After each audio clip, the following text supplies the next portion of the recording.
Bismillahirrahmanirrahim. Assalamualaikum warahmatullahi wabarakatuh. Perkenalkan, nama saya Nana Sumarna. Di sini saya akan menjelaskan mengenai otonomi daerah pada Orde Reformasi. Kapan sih Orde Reformasi itu dimulai? Orde Reformasi itu dimulai yaitu sejak runtuhnya pemerintahan Orde Baru, yaitu sekitar tahun 1998, yang kemudian Orde Reformasi ini memberikan harapan bagi penyelenggaraan pemerintah, terutama bagi pemerintahan daerah. Kemudian lahirlah sebuah Undang-Undang Nomor 22 Tahun 1999 tentang pemerintahan daerah. Di dalam pembuatan undang-undang ini bertujuan untuk membenahi hubungan antara pemerintahan pusat dengan pemerintahan daerah. Sejak lahirnya undang-undang ini, pemerintahan daerah juga memiliki kewenangan yang sangat luas di dalam bidang pemerintah. Namun, tidak semua kewenangan bisa dilakukan oleh pemerintahan daerah. Ada beberapa kewenangan yang tidak bisa dilakukan, yaitu seperti halnya hubungan luar negeri, ataupun pertahanan dan keamanan, atau agama, dan beberapa kewenangan lainnya yang masih menjadi kewenangan pemerintahan pusat dan sebagaimana diatur oleh undang-undang. Di dalam Undang-Undang Nomor 22 Tahun 1999 ini menyebutkan juga bahwa penyelenggaraan pemerintah daerah otonom oleh pemerintah daerah dan DPRD menurut asas desentralisasi, yang dimana sebuah penyerahan wewenang pemerintahan oleh pemerintah pusat kepada pemerintah daerah otonom dalam rangka Negara Kesatuan Republik Indonesia. Dalam perkembangannya, kebijakan otonomi daerah melalui Undang-Undang Nomor 22 Tahun 1999 ini dinilai baik dari segi kebijakan ataupun baik dari segi implementasinya. Meskipun masih terdapat beberapa sejumlah kelemahan ataupun kekurangan yang disebabkan karena tahap pembelajaran bangsa Indonesia yang baru memulai dengan asas desentralisasi ini. Oleh karena itu, Undang-Undang Nomor 22 Tahun 1999 ini kemudian digantikan dengan Undang-Undang Nomor 32 Tahun 2004 tentang 2004 dengan mempertimbangkan bahwa Undang-Undang Nomor 22 Tahun 1999 ini sudah tidak sesuai dengan perkembangan keadaan zaman yang ada di Indonesia, baik dalam ketatanegaraan ataupun secara konteks lokal bangsa Indonesia. Sehingga undang-undang ini perlu digantikan untuk menciptakan suatu peraturan yang baru yang lebih sesuai dengan semangat penghormatan terhadap beragaman dan konteks lokal itu sendiri.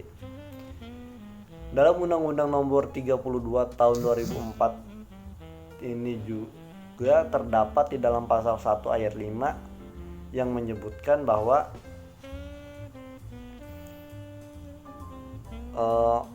pengertian otonomi daerah adalah hak, wewenang, dan kewajiban daerah otonom untuk mengatur dan mengurus sendiri urusan pemerintah dan kepentingan masyarakat setempat sesuai dengan peraturan perundang-undangan.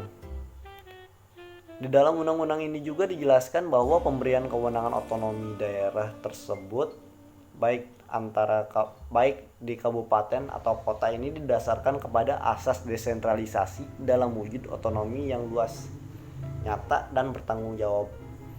Sehingga dengan adanya otonomi daerah ini, peran sebuah pemerintah daerah dapat memajukan daerahnya sendiri dengan memanfaatkan hak-hak dan sumber daya alam ataupun sumber daya lainnya yang ada di daerah sekitarnya.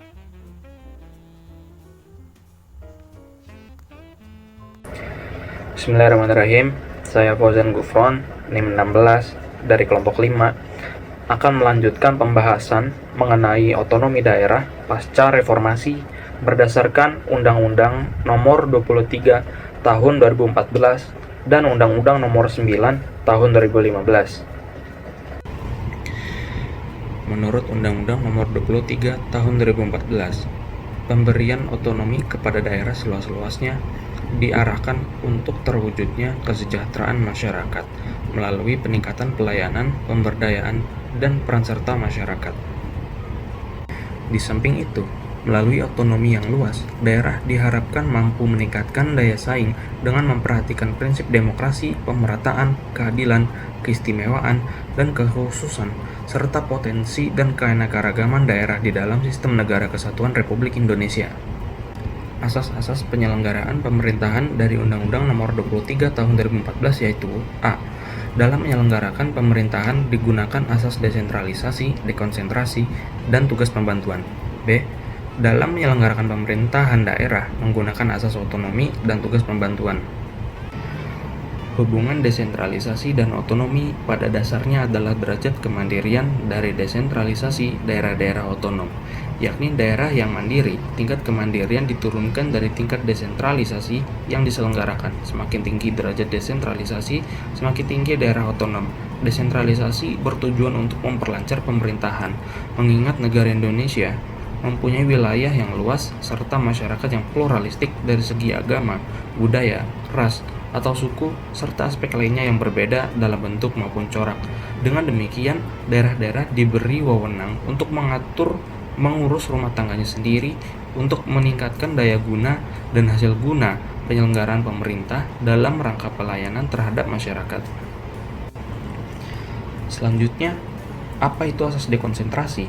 Asas dekonsentrasi adalah pelimpahan wewenang dari alat perlengkapan negara tingkatan lebih atas kepada bawahannya guna memperlancar pekerjaan di dalam melaksanakan tugas pemerintahan. Misalnya pelimpahan kekuasaan dari wewenang menteri kepada gubernur, dari gubernur kepada bupati, dari bupati kepada bawahannya, dan seterusnya.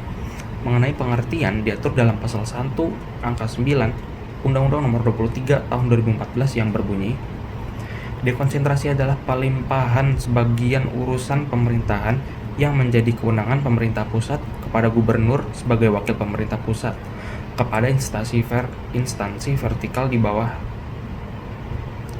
Dekonsentrasi adalah pelimpahan sebagian urusan pemerintahan yang menjadi kewenangan pemerintah pusat kepada gubernur sebagai wakil pemerintah pusat, kepada instansi vertikal di wilayah tertentu, dan atau kepada gubernur dan bupati atau wali kota sebagai penanggung jawab urusan pemerintahan umum.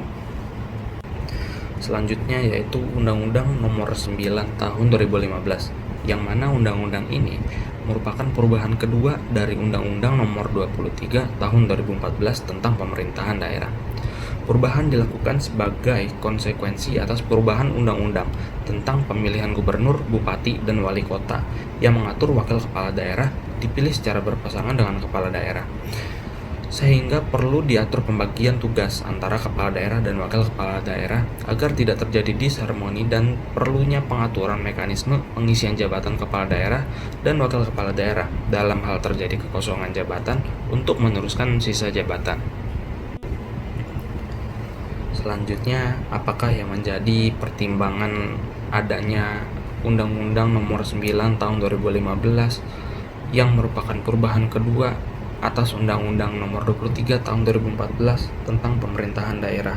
Itu yang pertama, bahwa untuk kesinambungan kepemimpinan di provinsi, kabupaten, atau kota diperlukan mekanisme peralihan kepemimpinan daerah di masa jabatannya yang demokratis untuk dapat menjamin pembangunan dan pelayanan kepada masyarakat. Yang kedua, bahwa ketentuan tugas dan wewenang Dewan Perwakilan Rakyat daerah provinsi, kabupaten, atau kota perlu dilakukan penyesuaian dengan undang-undang yang mengatur pemilihan gubernur, bupati, dan wali kota. Yang ketiga, bahwa untuk mengatasi permasalahan sebagaimana dimaksud pada nomor 2, ketentuan tugas dan wewenang Dewan Perwakilan Rakyat daerah provinsi, kabupaten, atau kota sebagaimana diatur dalam Undang-Undang Nomor 23 Tahun 2014 tentang pemerintahan daerah, maka perlu dilakukan perubahan. Yang terakhir, bahwa berdasarkan pertimbangan sebagaimana dimaksud poin 1, 2, dan 3, perlu membentuk undang-undang tentang perubahan kedua atas Undang-Undang Nomor 23 Tahun 2014 tentang pemerintahan daerah. Jadi kesimpulannya adalah lahirnya Undang-Undang Nomor 1 Tahun 1945 tentang kedudukan peraturan mengenai Komite Nasional Daerah dan Undang-Undang Nomor 22 Tahun 1948 tentang pemerintahan daerah merupakan awal dari terbentuknya otonomi daerah. Di dalam Undang-Undang Nomor 1 Tahun 1945, salah satunya mengatur pembentukan KND atau singkatannya dari Komite Nasional Daerah sebagai salah satu perangkat kenegaraan pada masa itu. Selain itu terdapat Undang-Undang Nomor 22 Tahun 1948 tentang pemerintahan daerah yang disahkan oleh BPKNIP yang memuat mengenai kewenangan DPRD sangatlah besar. Pada masa Orde Baru adanya Undang-Undang Nomor 5 Tahun 1974 tentang pokok-pokok pemerintahan di daerah. Seperti undang-undang yang sebelumnya, dalam undang-undang pemerintahan daerah ini berdasarkan desentralisasi dengan prinsip otonomi daerah yang nyata dan bertanggung jawab. Akan tetapi dalam pelaksanaannya, otonomi daerah baru ini cenderung sentralistik di bawah pemerintahan yang otoriter, sehingga demokrasi dirasakan tidak berjalan dengan apa yang diharapkan.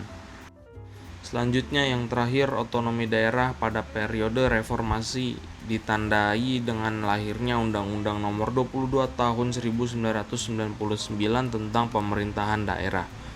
Undang-undang ini lahir dari koreksi total atas Undang-Undang Nomor 5 Tahun 1974 tentang pemerintahan di daerah. Hal ini dilakukan guna memberikan otonomi yang cukup luas sesuai dengan cita-cita Undang-Undang Dasar 1945. Dengan adanya Undang-Undang Nomor 22 Tahun 1999 dan yang telah disempurnakan beberapa kali sampai dengan hadirnya Undang-Undang Nomor 9 Tahun 2015 tentang pemerintahan daerah menjadi jawaban adanya suatu hubungan yang terjadi antara pemerintahan pusat dengan pemerintahan daerah.